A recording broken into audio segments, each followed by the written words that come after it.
ماشین میکنه نه یعنی به ماشین از میبرم به ماشین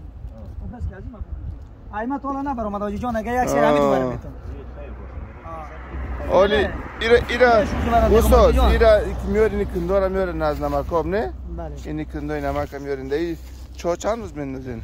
دایی چا 5 روز 6 روز اولا میکنین اولا میکنیم بازی چی رقم میشه با کلا کاری باز ازی بس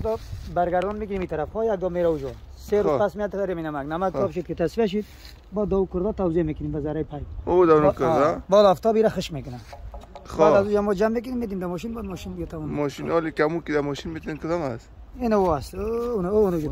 اونجا کود کرده سر بریم وایسه ببینیم کو باید ایرا آرد میکنه ماشین اینجا ماشین آرد میکنه ایرا بعد دوارم میزنه خب یعنی جان دو داره خب اگه اینجا بزنی اینجا نرم میشه ولی بعد اینجا یک ذره کم خاک میاد کاری با خودی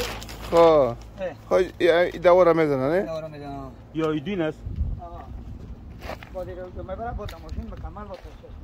بیایدین هم پیدا میشه دو ماشین که میبره بعد دوام میزنه بعد اینجا میکنه خب اینی است اینم است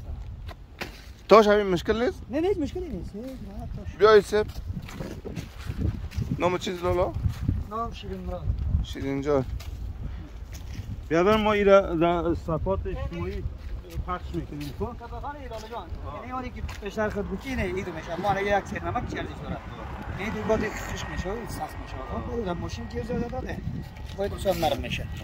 خب ما امیر رقم نمک کار داریم این استاد میگم این از اون استاد دیگه است این از ما اون اوس که متوار نکشه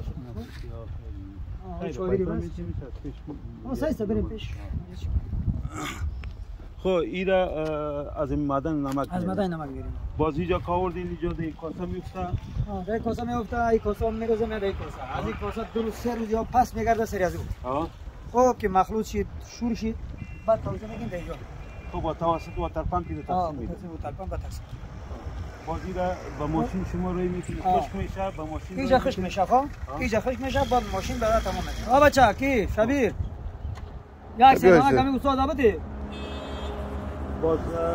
ایرا با ماشین روی میکنین آیدین میدن آیدین میدن تمام میکنه بعد ریس میکنه بعد سودا میکنه